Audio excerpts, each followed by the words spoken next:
Tuesday Night Touchdown Podcast with your hosts, Reese Downing and Jacob Workman.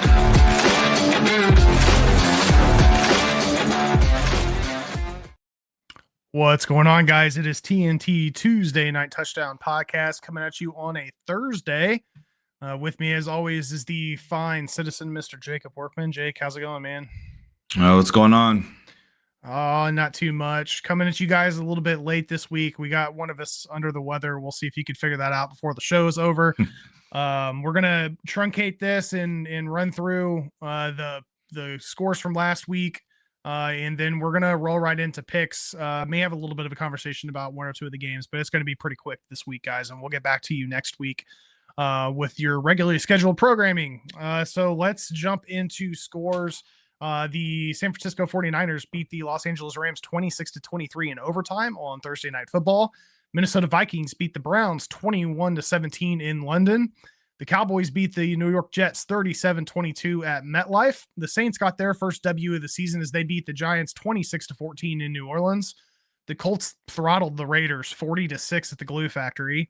Panthers beat the Dolphins 27-24 in Charlotte. The Broncos handed the Eagles their first loss of the season 21-17 in Philly. Texans throttled an injury-riddled Ravens team 44-10 in Baltimore. The Titans got their first W of the season as well as they beat the Cardinals 22-21 in Glendale.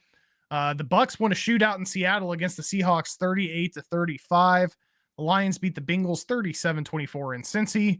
Commanders beat the Chargers 27-10 in LA. The Pats got a big win over the Bills 23-20 on Sunday Night Football in Orchard Park. And finally, the Jacksonville Jaguars beat the Kansas City Chiefs 31-28 in a crazy ending to a game. Like I said, we're going to cut the lead on this a little bit short today, but we had some crazy stuff happened. I mean, that Colts game was pretty nuts. The Colts started slow and then had 6 straight touchdown drives. Danny Dimes, I think he went 20-29 for 212 and 2 touchdowns, and he got pulled with like just under 12 minutes left in the game. That Pats Bills game was a good one. Drake May and that Pats defense is looking solid. And then that Chiefs Jags matchup, what did they say? The Chiefs were 11-0 last year in 1-score games. They're 0-3 this year. So Chiefs are going to have to figure that out. What I don't understand either in that game, and it's something we've kind of talked about a long time ago, and we never really got back into it, but they're really failing at the new kickoff. The Chiefs, honestly, Jacksonville could have let multiple of those land and it would have went out of bounds. The strategy in this new kickoff cannot be the sideline. Like, that's the last place you want to kick it. There's so many better strategies. I don't know why that's what they do, and it ultimately cost them the game. Like, I think it was stupid. I don't know. I'm interested to see what they do this week. They play the Lions this week, so obviously I'll see a lot of it. But I'm interested to see if they change this week because that sideline kick was not great planning. Yeah. You and I had talked about this a couple weeks ago. We were going to show a video. Maybe we'll try to do it next week because there's a couple kickers who have figured it out. Brandon Aubrey's doing a good job on the Cowboys, and there's a couple other guys that have figured out how to appropriately do these kickoffs strategically the right way based on the new setups. The other stat coming out of that Chiefs game, they had won 23 straight games, including playoff games, when leading by 14 or more points, and that streak has now been broken. It's just a lot of crazy stuff that happened last week. The Seahawks Bucks game was a hell of a lot of fun to watch. I don't know if you caught the video of the fans talking shit to Baker before the game started. And then when he was coming back through the tunnel, he just gave it right back to him. Some fine social media posting by Baker after the game. He's quickly become one of my favorite players in the league, man. He's just so fun to watch. That team right now, I mean, if we talk an MVP conversation, it's hard not to put Baker there. They've had so many injuries on the offensive side of the ball, and those guys he keeps finding ways to win and to bring them back. I would disagree, but I'm not saying he doesn't. Who's your MVP right now if the season were over today? Goff. Yeah. His numbers are absurd. Yeah, I'm not hating on him. I'm just saying Baker should get Baker solid should consideration. Yeah, I'm not saying he doesn't deserve it. I'm just saying he shouldn't. I don't think he would be my favorite. Put it that way. Understandable. We were also going to set aside some time to talk about the Mark Sanchez saga in Indianapolis, but it's dated at this point. Well, and the craziest play I've ever seen in the Cardinals Titans, the way that or like the way that game ended, just the last like 10 minutes, everything that went in that game was not absurd. To mention DeMarcado dropping the ball on a 72-yard touchdown, and then Jonathan Gannon giving him the shoulder on the sideline. Yeah. We had some crazy shit happen this week. The Cleveland Browns have traded Joe Flacco in a 6th-round pick to the Bengals for a 5th-round pick. Let's go, Flacco. Noting. Do it again this week, buddy. Yeah, but big old. We need Icon here to say "Wacko Flacco" 15 times. I'm erecting a statue of that guy if he beats the Packers twice in a row, because that'll be the greatest thing we could ask for. Yeah. And then there was another trade this week. The Baltimore Ravens have traded edge rusher Odafe Awe in a 7th-round pick in 2027 to the Rams for safety Alohi Gilman in a 26th 5th-round pick. Jake, you watch a lot of Rams football. What are your thoughts on that trade? Yeah, player for player. I think it's more just need. Nothing real earth-shattering there. Kind of like that trade that who was it yesterday? Jacksonville and someone swapped corners. It wasn't. Yeah, I mean it is what it is. Yeah, not too much there. There's also a couple injury updates, not much worth noting besides the fact that Braylon Allen's going to be out 8 to 12 weeks. Well, there was a very large injury update. Terrion Arnold thought it was going to be out for the season, and then second opinion came, and he might be back really soon. Like, that was a not expected second opinion at all. Like, you talk about a drastic difference. Yeah, I don't know how that happens. I don't either, because it went from literally like Dan Campbell in the press conference, like he could be out the rest of the season, to a second opinion, like could be back in after the bye. Like, yeah, it's crazy. So yeah, and we need Terrion Arnold in the worst way. Like we are losing so many secondary players again. It's insane. No, I get it. The Dallas Cowboys, every time I turn the TV on, there's another guy that's been added to the injury list. So I get it. Speaking of, you just talked about the Packers, Christian Watson is practicing for the first time since he tore his ACL last year. It looks like his 21-day practice windows opened up. We had a couple highlights that we were going to show. If you guys just want to look them up, we talked about the DeMarcado drop and all the crazy shit that happened on the Cardinals game. There was a really, really good touchdown pass from Danny Dimes to Pittman in the Colts game. You should check out. Achane had a pretty ridiculous touchdown catch. Really sloppy Titans score. We talked about the end of the Jacksonville game, and then there was some good commentary from Goff and MCDC about Monty in some of the plays. He threw a touchdown pass we were going to show, but you guys would have to check it out. I'm sure Jake's been on Twitter retweeting a lot of this stuff. So we're going to go ahead and hop right into picks, guys. Keep it a little bit short here today. So let's roll into it right now. Thursday night matchup is tonight. It's the Philadelphia Eagles at the New York Giants tonight at 8:15 p.m. at MetLife Stadium on Amazon Prime. Over under is 40.5. Philly comes in favored by 7.5. Yeah, I'll be interested to see what Dart can do at home against this Philly defense, but I think they'll have some wrinkles for him. I think they're going to be in good shape. I like Philly to win and cover in this one.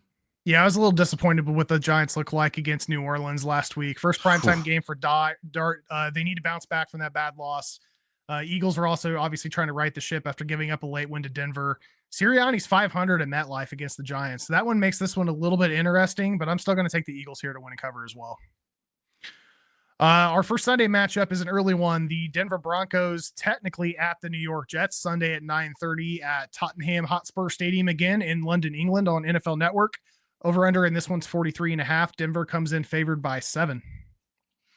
Yeah, this is an interesting one. I'm going to go with Denver. I think the way that they rebounded off and came back and won that game last week, took the road trip. I don't think the Jets really I don't think Jets offense can handle Denver's defense enough to keep up with them. So I like Denver. I think it will be a really low scoring game though, but I do like Denver.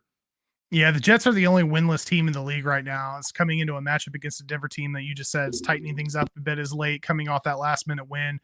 We'll see if 2 weeks on the East Coast has a negative impact for Denver, but I don't think it's going to in this situation, even though they're going way, way east. I'm still going to take Denver here to win and cover.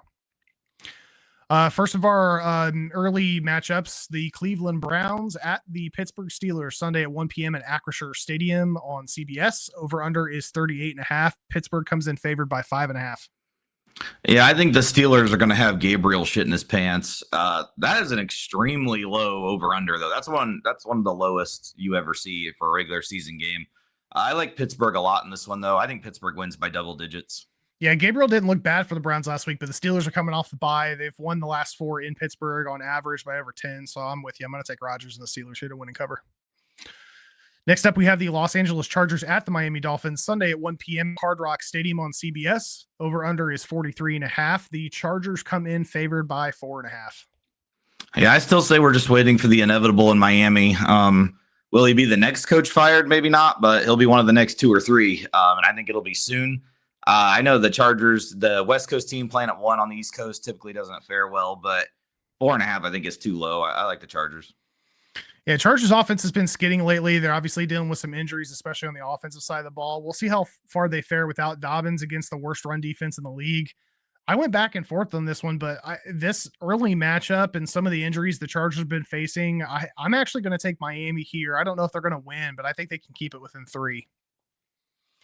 Next up, we have the New England Patriots at the New Orleans Saints Sunday at 1 p.m. at Caesars Superdome on CBS.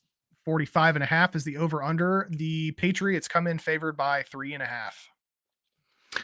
Yeah, I'm not big on the Saints at all. I know they did get the win last week, but realistically, they probably shouldn't have. I'll take the Patriots to cover the 3.5, even though it is back-to-back road spots, but they're coming off a big win. But I still think they'll be too much for them. Yeah, we just talked about it. Drake Mays looks solid as of late. Vrabel's got that defense looking good as well. Could be a bit of a hangover for them after getting the win on the road in Orchard Park, but I'm still going to take the Pats here to win and cover. Next up, we have the Seattle Seahawks at the Jacksonville Jaguars Sunday, 1 p.m. at Everbank Stadium on Fox. 47.5 is the over-under. The Jags come in favored by 1.5. Yeah, the Jags, obviously, like we talked about with the Chiefs, that was a huge win on Monday night. It is a short week. But it is a West Coast team coming across us at 1 o'clock. Seattle had a tough loss last week with Tampa. I like Jacksonville to actually get the win and the cover in this one and kind of keep going here as they are tied for first. Yeah, good matchup here. Jags have been tough at home. Seattle's won both of their road games pretty handedly. I think the difference here is probably going to end up being quarterback play, and I think Darnold's looked better than Trevor Lawrence. So I'm going to take Seattle in the points here. Arizona Cardinals at Indianapolis Colts is next up Sunday at 1 p.m. at the Glue Factory on Fox. 46.5 over under. Indy comes in favored by 7. Jeez. Yeah, Arizona is such a disaster. I don't really know what to even say about them. 7 seems like a lot for the Colts, but I mean, I think you got to take it. So I'll take the Colts. Yeah, Arizona hitting the road after a bad home loss to the Titans, and now they face off against a really tough Colts team that's looked basically undefeatable in Indy. There's a lot to like about this Indianapolis team, and they're about to float over my under 5.5 bet here pretty soon. So I'll take Indiana Jones and company to win and cover. Next up, we have the Los Angeles Rams at the Baltimore Ravens Sunday at 1 p.m. at M&T Bank Stadium in Baltimore on Fox. Over under is 44.5. The Rams come in favored by 7.5. Another West Coast team making the coast to coast trip. Yeah, and that seems like a lot of points. I know that they're the Rams are staying there actually before they leave to go to England or wherever the hell they're going. 7.5 seems like a lot. I don't know if I like that. I'll take the Rams. I don't like it though. Yeah, it's hard to make this pick without knowing how healthy Lamar is and whether or not he's going to play. But the Ravens are just dismantled on defense right now. So I'm going to take Stafford and the boys to win and cover on the road.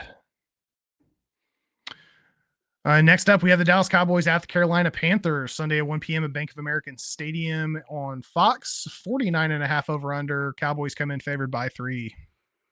This line seems pretty low to me. I mean, I know Carolina's played a little better lately, but I'm not sure they're going to be able to keep it that close. I like Dallas minus the 3 here. That's what I like to hear. There we go, bro. Yeah, I like what I've seen from Dallas these past couple of weeks. Defense looks like it's starting to pick things up a little bit. Still definitely needs a lot more tightening up. We're getting a little bit more QB pressure. Offense has kept momentum despite a myriad of injuries. Carolina has played better at home, but I don't think they're going to be able to keep pace with this Cowboys offense either. So I am going to take the Cowboys. Next up, we have the Tennessee Titans at the Las Vegas Raiders, Sunday, 4:05 p.m. at Allegiant Stadium on Fox. Over under 41.5. The Raiders come in favored by 4.5. This seems like a lot for the way the Raiders have been playing. Yeah, I think it's time for them to find a new quarterback also. God, I don't know if I can take Vegas minus 4.5. I'll take Tennessee. I think that's too many. I mean, I know Tennessee just got the miracle win. It is back-to-back road games, but situationally, Tennessee shouldn't cover this, but I do like them in this one.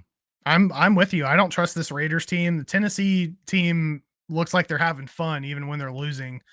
They did get a win that they probably shouldn't have got last week, but maybe that'll spark a little something. I think they're going to be able to, at a minimum, be able to keep this close enough within 3. So I am also going to take the Titans and the points. Next up, we have the San Francisco 49ers at the Tampa Bay Buccaneers, Sunday, 4:25 p.m. Eastern at the Ray J on CBS. 47.5 over under. The Bucs come in favored by 3. Yeah, I'm still not really into the Niners. I've kind of been all over the road with them, even though they have played a little better. But I like Tampa at home here. I don't know. I'm not into San Francisco yet. I think San Francisco is not far away, though. I mean, realistically, they did just come off of a big win that they shouldn't have got. It was, I think it was more mismanagement by Sean McVay than it was the Niners winning that game. But yeah, I like Tampa to get the win and cover here. Yeah, the Niners should not have won that game by any stretch of the imagination. I think McVay said as such when when the game was over. That loss was on his play calling or decision making, I should say. Battle of 2 4-1 teams here that are performing above expectations despite dealing with a lot of injuries, but I'm going to stick with Baker and Tampa here minus the points. It should be a pretty fun game to watch. Next up, we have the Cincinnati Bengals at the Green Bay Packers, Sunday, 4:25 p.m. at Lambeau Field on CBS. Over unders 44.5. Green Bay comes in favored by 14.5, and Joe Flacco will be the starting quarterback for your Bengals. That's right. Let's go, Flacco. I'm taking Flacco to do it again. We need to beat these assholes one more time. All right, rolling with Cincy. Spread on this looks pretty crazy, albeit a Bengals team that's currently last in total yards.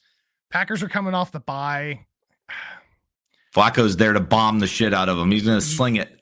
Yeah, I mean, he's going to have way better receivers than he did when he was sitting in Cleveland. It's 14.5 is just too much for me. I'm going to take. You know what? I'm going to roll with Cincy on this. I'm with you. I think 14.5 might just be a little too salty. Maybe they get a 2 touchdown win. Let's see some wacko Flacco magic here. Maybe they'll keep it close enough. Get that money line ready too. No, just going straight money line. Okay. All right. Both. We'll see what happens. We'll take them both. Throw them all in. All right. Next up, we have the Detroit Lions at the Kansas City Chiefs, Sunday, 8:20 p.m. Eastern at Arrowhead on NBC. 52.5 is the over under. The Chiefs come in favored by 2.5. It is appalling that this team is favored against us. I do not see why they should be favored. I don't care if it's a home game for them. We went on their banner night and beat their ass just a couple years ago. Lions fans travel well. We took over the stadium that night. I think it's going to happen again. I think it's going to be a 50-50 crowd. Lions fans will be there. Aleem McNeil, full practice this week. I think he's back. That bodes well for our defense. Obviously, we have the secondary issues, but our offense is good enough to make up for our secondary issues. I will take the Lions to win this outright. Well said, my friend. I'm just going to keep it simple. I'm going to go Motor City here as well to win and cover. We've got another week of 2 Monday Night Football matchups. First is the Buffalo Bills at the Atlanta Falcons, Monday, 7:15 p.m. Eastern at Mercedes-Benz Stadium on ESPN. Over under is 49.5. Buffalo comes into hot Atlanta favored by 4.5. That's an extremely low line. There's a lot of faith in Atlanta here, it seems. You think Buffalo would be pretty pissed off after the way that they lost that game to New England. I like Buffalo to come back and win and cover in that one. Yeah, Atlanta's coming off a bye, which makes this one a little bit more interesting, especially since they just got a snapshot of how to beat Buffalo. I just think this is going to be a little too much. I'm going to roll with the Bills here minus the points. The second of our Monday Night Football matchups is the Chicago Bears at the Washington Commanders, Monday at 8:15 p.m. Eastern at Northwest Stadium on ABC. Over under 49.5. Washington comes in favored by 4.5. I will take the Bears to cover in this one. I think Washington probably still wins, but I think 4.5 is too much. I think this is going to be a really close game. Yeah, Jaden and JCM both had huge games last week. Should be able to keep that rolling against this Bears defense. A little bit of a rematch of the Hail Mary finish, but I don't think it's going to come to that this time. I think the Commanders are going to win and cover here. Our bye week teams this week are the Vikings and the Texans. All right, guys, that is it for our picks. We are going to roll right into our locks of the week. Jake, who is your lock? Tonight, I'll take Philly to beat the shit out of Jackson Dart and the Giants. Fair enough. I'm going to go with the hometown team for me. I'm going to go with the Dallas Cowboys -3 at Carolina. We need a new sound producer. There we go. Jake, who's your dog? I just said it, the Lions. I just think it's a perfect situation for us to go and keep the season going. Fair enough. Go ahead and tee it back up again. I'm right there with you. I'm taking Detroit +118. Very nice. Improved from slide to slide. I like it. All right, guys, that is it for us. It's week 6 Tuesday Night Touchdown Podcast, NFL edition. We will be back with you guys next week, regularly scheduled program. We're going to try to do it on Tuesday. Sometimes I feel like we should have picked a different name, but it is what it is.